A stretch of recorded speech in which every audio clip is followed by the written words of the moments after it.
Hello my dear friends, मैं आशीष आप सभी का स्वागत करता हूं आपके अपने चैनल सक्सेस मंत्र में।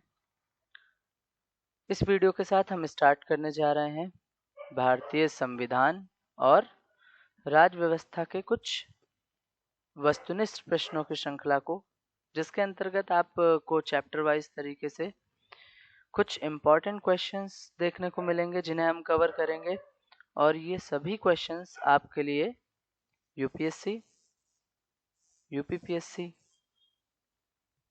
बीपीएससी या इसी प्रकार के जो भी अन्य महत्वपूर्ण प्रतियोगी परीक्षाएं हैं उनके लिए इम्पॉर्टेंट होंगे और साथ ही साथ आपके लिए ये बहुत ही हेल्पफुल भी होंगे।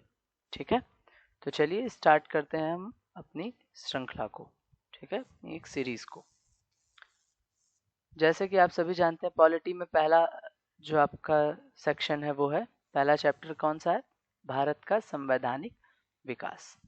ठीक है, यानी कि हम इंडियन कॉन्स्टिट्यूशन के डेवलपमेंट की यहाँ पर बात करते हैं। तो इससे जुड़े हुए कुछ क्वेश्चंस हम देखेंगे जो आपको 3 या 4 पार्ट्स में मिलेंगे। ठीक है, इसी प्रकार से सभी चैप्टर वाइज हम सभी जो आपके पार्ट्स हैं इंडियन कॉन्स्टिट्यूशन के उनको धीरे धीरे कवर करेंगे। ठीक है, सो स्टार्ट करते हैं हम फर्स्ट क्वेश्चन से। भारतीय संविधान की प्रस्तावना में धर्मनिरपेक्ष शब्द किस संशोधन द्वारा जोड़ा गया? ठीक है, तो यहाँ पर बात की जा रही है कि संविधान में जो धर्मनिरपेक्ष शब्द जोड़ा गया है वो कौन से संशोधन के द्वारा जोड़ा गया है? संशोधन के द्वारा जोड़ा गया है, इसका मतलब है कि वो शब्द आपके मूल प्रस्तावना में नहीं था। ऑप्शन है आपके इसके लिए 42वां संविधान संशोधन, 45वां संविधान संशोधन, 51वां संविधान संशोधन या फिर 43वां संविधान संशोधन। ठीक है, तो आपका सही उत्तर क्या होगा? सही उत्तर है आपका 42वां संविधान संशोधन। ठीक है, अब 42वें संविधान संशोधन को समझते हुए हम अन्य आपके जो ऑप्शंस दिए हुए हैं उन्हें भी समझने की यहाँ पर कोशिश करेंगे। ठीक है, उन्हें भी हम समझेंगे। कहा जा रहा है कि धर्मनिरपेक्ष शब्द को जोड़ा गया 42वें संविधान संशोधन के द्वारा। तो क्या सिर्फ धर्मनिरपेक्ष शब्द को जोड़ा गया था? तो ऐसा नहीं है। 42वें संविधान संशोधन में आपकी प्रस्तावना में हमने कुल 3 शब्दों को जोड़ा। ठीक है, एक धर्मनिरपेक्ष जिसको आप प्रश्न के रूप में देख रहे हैं, दूसरा शब्द है आपका समाजवादी और तीसरा शब्द है आपका अखंडता। ठीक है, इन सभी शब्दों को जोड़ा गया किसके द्वारा? आपके 42वें संविधान संशोधन के द्वारा। अब क्वेश्चन है कि सर 45वां संविधान संशोधन क्या था, 51वां संविधान संशोधन क्या था और 43वां संविधान संशोधन क्या था? तो इन्हें भी हम समझ लेते हैं। ठीक है, 45वें संविधान संशोधन के अंतर्गत जो लोकसभा और राज्यसभा, इन दोनों में शेड्यूल कास्ट के लिए जो एक रिजर्वेशन की सुविधा दी गई थी। ठीक है, अब ये रिजर्वेशन कहाँ पर दिया गया था इनको, लोकसभा और राज्यसभा के लिए? ये क्वेश्चन आ जाता है ना कि सर ये रिजर्वेशन दिया कहाँ गया था? तो ये दिया गया था अंडर आर्टिकल 334। ठीक है, तो 334 में जो आरक्षण की सुविधा थी, ठीक है, यानी कि जो स्टार्टिंग में हम देखते हैं 10 साल के लिए आरक्षण की सुविधा की गई थी, वो लोकसभा और राज्यसभा में बढ़ाकर कर दी गई 30 years to 40 years। ठीक है, स्टार्टिंग में ये कितनी थी? जब प्रारंभ में आपका संविधान बना था तो आरक्षण की सुविधा 10 सालों के लिए की गई थी। ठीक है, बाद में ये 10-10 सालों के लिए बढ़ती गई और 45वें संविधान संशोधन के द्वारा इसे 30 साल से बढ़ाकर कर दिया गया 40 साल के लिए, यानी कि 10 साल और बढ़ गई। ठीक है, और इसे लगातार 10 सालों के लिए ऐसे ही बढ़ाया जा रहा है। ठीक है, अब हम बात करते हैं 51वें संविधान संशोधन की। तो इसमें आप देखेंगे कि आपका आर्टिकल 331 और 332(1) में संशोधन किया गया और लोकसभा, असम तथा नागालैंड की जो विधानसभाएं हैं, ठीक है, किसमें किसमें? लोकसभा और असम तथा नागालैंड की जो आपकी विधानसभाएं हैं, इन दोनों के लिए जो आपके शेड्यूल कास्ट हैं उनके रिजर्वेशन की जो क्राइटेरिया था, सीमाएं थी, उनको बढ़ा दिया गया। ठीक, अब आते हैं हम आर्टिकल 43 में।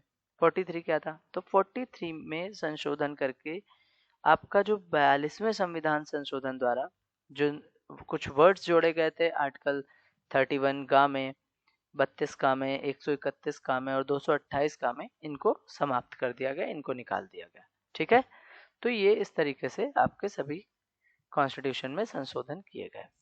ठीक, अब हम बात करते हैं प्रश्न 2 की। ठीक है, सेकंड क्वेश्चन की हम बात करते हैं। सेकंड क्वेश्चन क्या है, देखिए।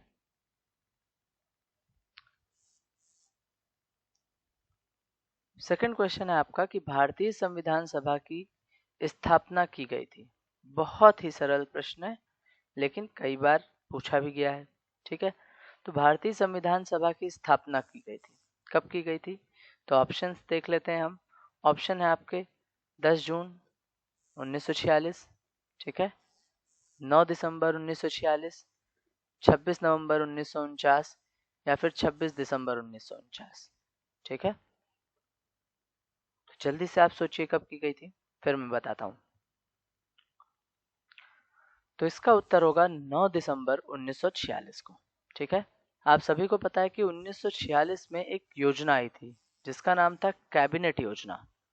ठीक है, और इसी कैबिनेट योजना के तहत जो कैबिनेट मिशन प्लान था, यानी कैबिनेट मिशन योजना जो आपकी थी, इसी के तहत क्या किया गया था, संविधान बनाने की प्रक्रिया स्टार्ट की गई थी। और आपको पता है कि संविधान की पहली बैठक 9 दिसंबर 1946 को की गई थी। ठीक है, इस बैठक की अध्यक्षता किसने की थी, जल्दी से बताइए। 9 दिसंबर को इसकी अध्यक्षता किसने की गई थी, किसने की थी? तो डॉक्टर सच्चिदानंद सिन्हा जी ने।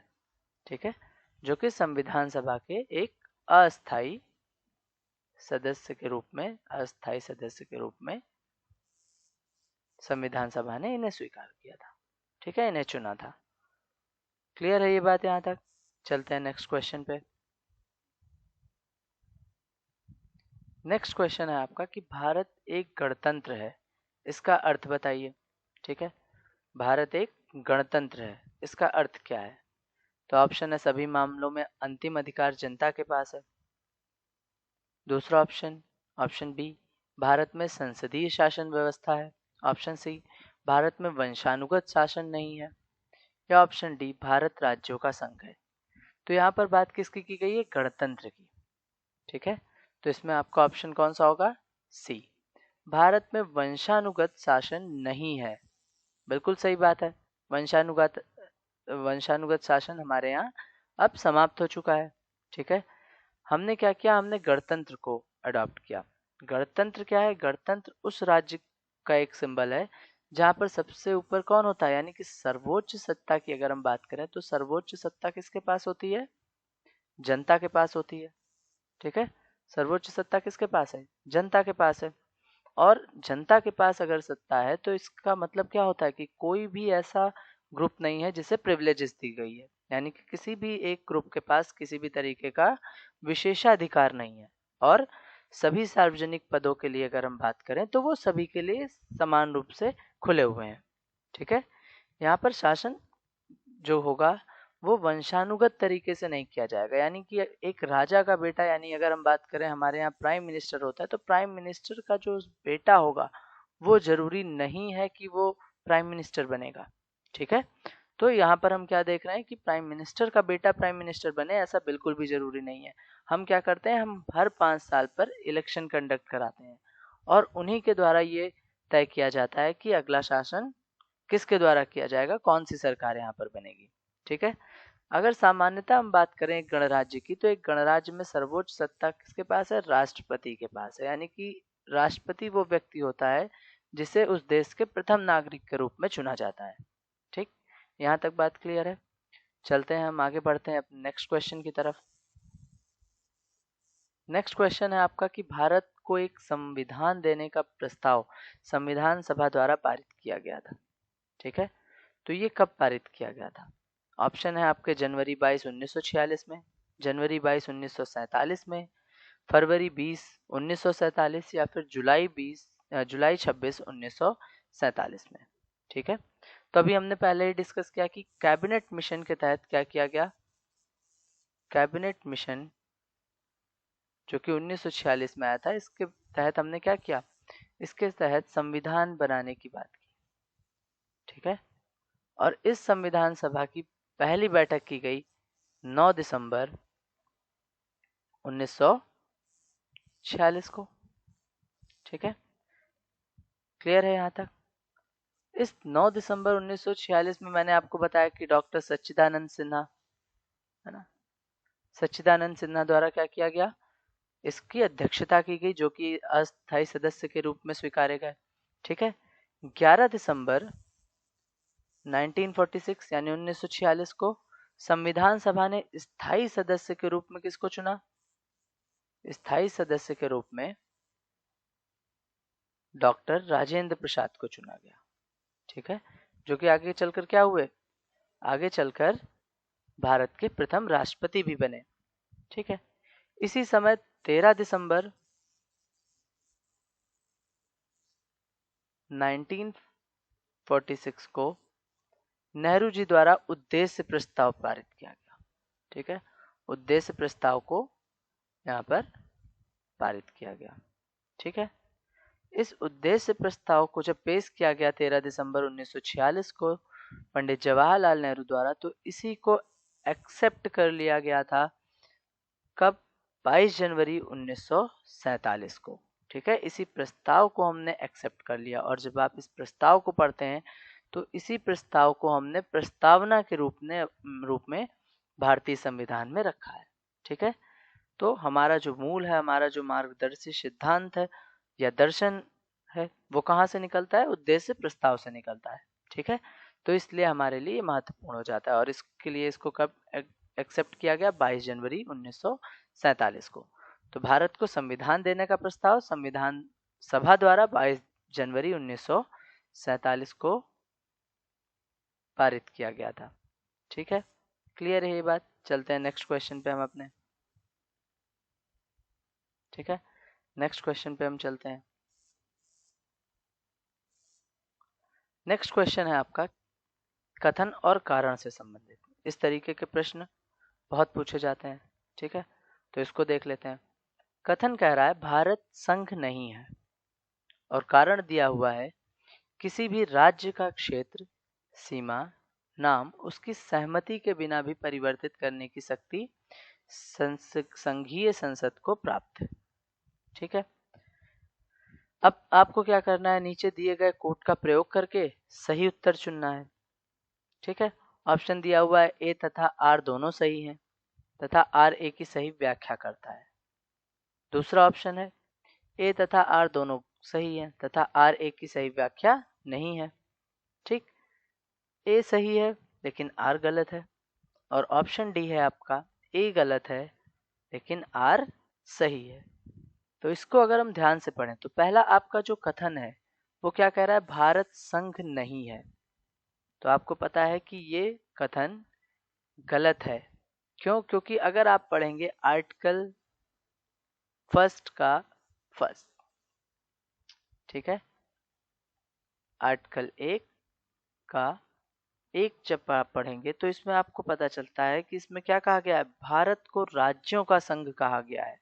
क्या कहा गया है, भारत को इसमें राज्यों का संघ कहा गया है, राज्यों का संघ कहा गया है। तो इसलिए ये वाला आपका सीधे सीधे गलत हो गया। ठीक है, लेकिन अगर हम बात करें तो आर्टिकल 3 में संसद जो आपकी है, पार्लियामेंट जो आपकी है, उसको राज्य के निर्माण की शक्ति दी गई है। ठीक है, यानी कि आर्टिकल 3 का अगर हम का देखते हैं तो उसमें कहा गया है कि किसी राज्य में से उसका राज्य क्षेत्र अलग करके, या खा अगर हम देखें तो 2 या अधिक राज्यों को या राज्यों के भागों को मिलाकर एक बनाकर, है ना, मिलाकर एक राज्य बनाने की शक्ति किसके पास है, राज्यों के पास है, संसद के पास है। ठीक है, किसके पास है, संसद के पास है। और संविधान ने संसद को यह शक्ति दे रखी है कि वह राज्यों की सहमति या अनुमति के बिना भी क्या कर सकता है, उनके सीमा में, उनके क्षेत्र में, ठीक है, और उनके नाम में परिवर्तन कर सकता है। क्लियर है ये बात? तो इस तरीके से आपका ऑप्शन डी क्या होगा, सही हो जाएगा। यानी कि पहला कथन जो आपका दिया हुआ है वो गलत है, लेकिन कारण बिल्कुल सही है। नेक्स्ट क्वेश्चन पे चलते हैं। भारत का संविधान पूर्ण रूप से तैयार हुआ था, ठीक है। तो पूर्ण रूप से हमारा संविधान कब तैयार हो गया था? तो ऑप्शन है 26 जनवरी 1950, 26 नवंबर 1949, 11 फरवरी 1948 या उपरोक्त में से कोई नहीं, ठीक है। तो थोड़ा सा इसको लॉजिकली हम समझें तो आपको पता है कि 9 दिसंबर 1946 को संविधान सभा की पहली बैठक की गई थी, ठीक है। और हमारे संविधान को बनने में 2 वर्ष 11 माह और 18 दिनों का समय लगा था, ठीक है। तो जब आप इसको काउंट करेंगे तो ये दिन कब आएगा?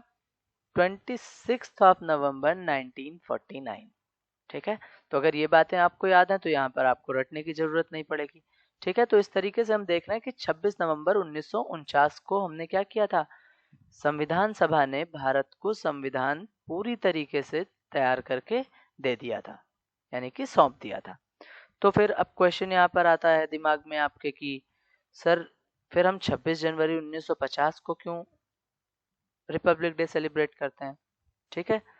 तो हुआ ये था कि 26 जनवरी की अपनी एक तिथि है, 26 जनवरी एक तिथि है जिसका एक अपना ऐतिहासिक महत्व रहा है, ठीक है।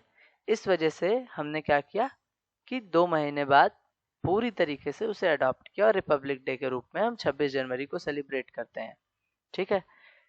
तो यहाँ तक क्लियर हो गया कि 9 दिसंबर 1946 को क्या हुआ था, पहली बैठक की गई थी।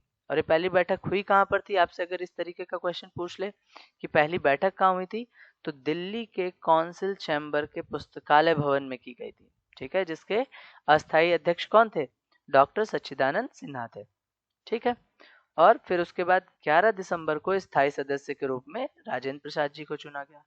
इस तरीके से पूरी तरीके से आप देखते हैं 2 वर्ष 11 महीने और 18 दिनों के बाद हमारा संविधान हमें मिलकर तैयार हुआ था, ठीक है, जिसे हमने कब अंगीकार किया? 26 जनवरी 1949 को। क्लियर है यहाँ तक?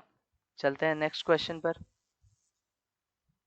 नेक्स्ट क्वेश्चन है आपका कि भारतीय संघ के सह राज्यों के रूप में प्रथम प्रवेश पाने वाला राज्य कौन सा था, ठीक है। बहुत ही इंपॉर्टेंट क्वेश्चन है आपका, ठीक है, कि सह राज्यों के रूप में वह राज्य कौन सा था जिसे सबसे पहले भारत में मिलाया गया, ठीक है। ऑप्शन है सिक्किम, जम्मू कश्मीर, गोवा या फिर पांडिचेरी, ठीक है। तो इसका सही उत्तर क्या होगा? सिक्किम, ठीक है। आप सभी जानते हैं 35th कॉन्स्टिट्यूशनल अमेंडमेंट है ना, 35th कॉन्स्टिट्यूशनल अमेंडमेंट जो कि कब हुआ था? 1974 में। तो 35वें संविधान संशोधन 1974 के द्वारा हमने क्या किया, सिक्किम को भारतीय संघ में सह राज्य के रूप में शामिल कर लिया था। और इसी के बाद 36वें संविधान संशोधन के द्वारा हमने 1975 में सिक्किम को एक पूर्ण राज्य के रूप में भारत में मिला लिया, ठीक है। पूर्ण राज्य के रूप में हमने क्या किया था, इसे पूर्ण राज्य का दर्जा प्रदान कर दिया था। क्लियर है यहाँ तक? तो कौन सा प्रथम प्रवेश पाने वाला राज्य था जो सह राज्य के रूप में शामिल हुआ? वो था सिक्किम, ठीक। चलिए नेक्स्ट क्वेश्चन पर चलते हैं। नेक्स्ट क्वेश्चन है आपका कि निम्नलिखित कथनों पर विचार करिए तथा नीचे दिए गए कूट से सही उत्तर चुनिए, ठीक। पहला कह रहा है भारत एक गणतंत्र है और कारण के रूप में दिया है भारत में संविधान संघ तथा राज्यों में शक्तियों का विभाजन करता है, ठीक है। भारत में संविधान संघ तथा राज्यों में शक्तियों का विभाजन करता है, ठीक है। कूट दिए हुए हैं आपके, ए तथा आर दोनों सही हैं तथा आर ए की सही व्याख्या है। बी कह रहा है ए और आर दोनों सही हैं परंतु आर ए की सही व्याख्या नहीं है। थर्ड ऑप्शन है आपका ए सही है परंतु आर गलत है। और फोर्थ ऑप्शन है ए गलत है परंतु आर सही है। ठीक है, तो अगर इसको हम ध्यान से पढ़ें, अपने कथन और कारण पर हम ध्यान दें, तो भारत एक गणतंत्र है, ये बात बिल्कुल सही है, अभी हमने पीछे देखा। ठीक है, लेकिन भारत में संविधान संघ तथा राज्यों में शक्तियों का विभाजन करता है, क्या ये बात सही है? तो सुनिए, भारत का जो राष्ट्रपति है वो क्या है, वो निर्वाचित राष्ट्राध्यक्ष होता है। ठीक है, यानी वो कैसे आता है, वो इलेक्शन के थ्रू आता है। आपको पता है कि हमारे यहाँ जो प्रेसिडेंट है, जिसे राष्ट्राध्यक्ष के रूप में जाना जाता है, वो इलेक्ट होकर आते हैं, है ना, इलेक्ट होकर आते हैं। तो इसलिए हम ये तो कह सकते हैं कि ये गणतंत्र है, क्योंकि यहाँ पर लोगों के द्वारा चुनकर आते हैं।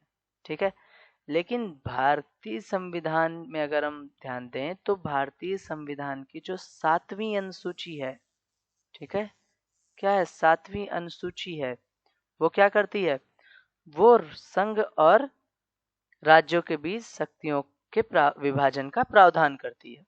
ठीक है, संघ सूची का जो विषय है उस पर केंद्र सरकार बना सकती है नियम, ठीक है, कानून बना सकती है, और राज्य सूची के विषयों पर राज्य सरकार बना सकती है। यानी आप अगर इसमें देखेंगे तो 3 तरीके की हमने बात की है। कौन कौन सी? संघ सूची की हमने बात की, राज्य सूची की हमने बात की, और समवर्ती सूची की हमने बात की। ठीक है, संघ सूची पर कानून कौन बनाता है, तो आपका सेंट्रल गवर्नमेंट बनाता है, यानी केंद्र सरकार बनाती है। राज्य सूची पर कानून बनाने का अधिकार स्टेट के पास है, और समवर्ती सूची में ये दोनों ही कानून बना सकते हैं। लेकिन अगर किसी भी कानून में विरोध हो जाता है, किसी भी समान कानून में केंद्र और राज्य के बीच विरोध हो जाने की स्थिति में केंद्र का जो बनाया गया कानून होगा उसे ही मान्यता दी जाएगी। ठीक है, वही मान्य होता है। क्लियर है ये बात? तो इसलिए हम क्या देख रहे हैं कि यहाँ पर आपका ऑप्शन बी सही है, यानी कि ए और आर दोनों बातें सही कही गई हैं कि संविधान ही हमें क्या करता है, राज्यों में शक्तियों का विभाजन करता है, लेकिन व्याख्या नहीं कर रहा है ये। ठीक है, कि भारत एक गणतंत्र है, इसकी व्याख्या इससे नहीं होती है कि इसमें शक्तियों का विभाजन किया गया है। क्लियर है ये बात? चलिए आगे चलते हैं हम नेक्स्ट क्वेश्चन पर। नेक्स्ट क्वेश्चन है कि निम्नलिखित कथनों में से कौन सा सही है? ठीक, ऑप्शन ए है आपका, भारतीय संविधान अध्यक्षात्मक है, भारत एक नाम मात्र का राजतंत्र है, भारत एक कुलीन तंत्र है, या भारत एक संसदात्मक प्रजातंत्र है। ठीक है, तो अगर हम प्रस्तावना की अभिव्यक्ति से ही यह बात स्पष्ट हो जाएगी हमारी। ठीक है, अगर हम अपने संविधान की प्रस्तावना पर ध्यान दें, यानी कि प्रियम्बल पर हम ध्यान दें, तो वहीं से ये बात स्पष्ट हो जाती है कि भारत के संविधान ने राजनीतिक सत्ता का जो अंतिम स्रोत माना है, वो किसको माना है, वो जनता को माना है। ठीक है, यानी कि जनता के द्वारा ही चुनकर सरकारें बनाई जाएंगी। ठीक है, और संविधान के अनुसार अगर हम देखते हैं तो मंत्रिमंडल जनता द्वारा निर्वाचित सदन के समक्ष उत्तरदायी होगा, और कार्यकारिणी का दूसरा अंग अर्थात अगर हम बात करते हैं तो राष्ट्रपति भी संसद के समक्ष इस अर्थ में उत्तरदायी होता है कि कुछ निश्चित परिस्थितियों में संसद उसे हटा भी सकती है, और हटाने का तरीका क्या है, महाभियोग है, महाभियोग द्वारा उसे हटा भी सकती है। ठीक है, तो इसका मतलब क्या है कि हमारे यहाँ एक संसदात्मक प्रजातंत्र है। ठीक है, पार्लियामेंट्री डेमोक्रेसी, ठीक है, की हम बात करते हैं। यानी कि आप अगर इसमें देखें तो जो जनता है, लोग हैं, उन्हीं लोगों के द्वारा, उन्हीं जनता के द्वारा आपके रिप्रेजेंटेटिव्स चुने जाते हैं, प्रतिनिधि चुने जाते हैं। वो प्रतिनिधि क्या करते हैं, वो प्रतिनिधि लोकसभा में जाएंगे। ठीक है, यही प्रतिनिधि आपके लोकसभा और राज्यसभा में जाते हैं। ठीक है, और यही आपके लिए क्या करेंगे, पॉलिसी मेकिंग, या फिर हम बात करें कि जो हमारे देश के लिए बनाए गए निर्णय हैं, लिए गए जो निर्णय हैं, वो इन्हीं के द्वारा लिए जाते हैं। तो एक तरह से संसद के रूप में हम जब इन्हें देखते हैं तो वो क्या है, संसद किसके द्वारा बनाई गई है, प्रजा के द्वारा, जनता के द्वारा। तो एक संसदात्मक प्रजातंत्र का स्वरूप हमें देखने को भारत में मिलता है। क्लियर है ये? चलिए नेक्स्ट क्वेश्चन पर चलते हैं। नेक्स्ट क्वेश्चन है कि भारत के प्रथम विधि अधिकारी के रूप में यानी फर्स्ट लॉ ऑफिसर के रूप में कौन जाना जाता है?